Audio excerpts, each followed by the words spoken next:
ગરોડી સ્વામી શ્રી કહેતા કે શિક્ષાપત્રી પ્રમાણે જો વર્તીએ તો તમામ પ્રકારે ભગવાન આપણી રક્ષા કરવા બંધાયેલા છે. આપણે જાણી નથી કેટલી મોટી કરુણા છે એ શિક્ષાપત્રીના પારાયણ નિમિત્તે આ સૌના દર્શનનો અદ્ભુત લાભ.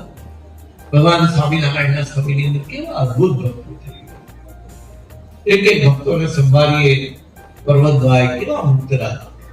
મહારાજ અગતરાય પધારે અને મહારાજ અગતરાય પધારે એટલે એમને ઘરે હિંડોળો બનાવ્યો છે અને એના ઉપર ભગવાન સ્વામિનારાયણને હિંચકા નાખતા હશે.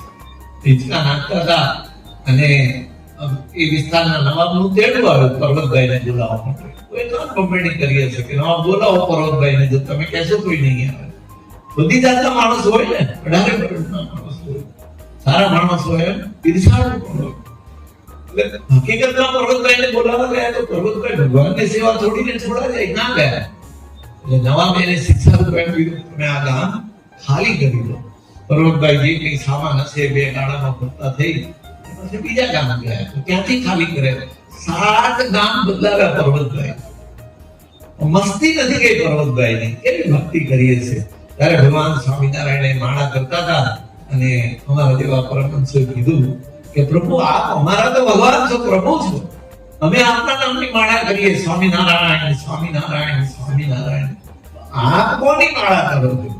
ભગવાન સ્વામિનારાયણે કીધું કે અમે અમારા ભક્તોની માળા ફેરવીએ છીએ. પહેલો મણકો પર્વતભાઈ ગ્રહસ્થ હતા, 7 બાળકો હતો, ઢોર ડાંગર ખેતીવાડી બધું જ કરતા હતા અને છતાંય પર્વતભાઈ માળાના મણકામાં આવી ગયા. શિક્ષાપત્રી પારાયણમાં આપણે એ સંકલ્પ કરીને પ્રાર્થના કરી છે કે હે ગુરુવારી સ્વામી શ્રી, હે ગુરુવારી પ્રેમ સ્વરૂપ સ્વામી, અમારે પણ તમારી માળાના મણકામાં આવીને શિક્ષાપત્રી દ્વિશતાબ્દી મહોત્સવ ઉજવવો છે.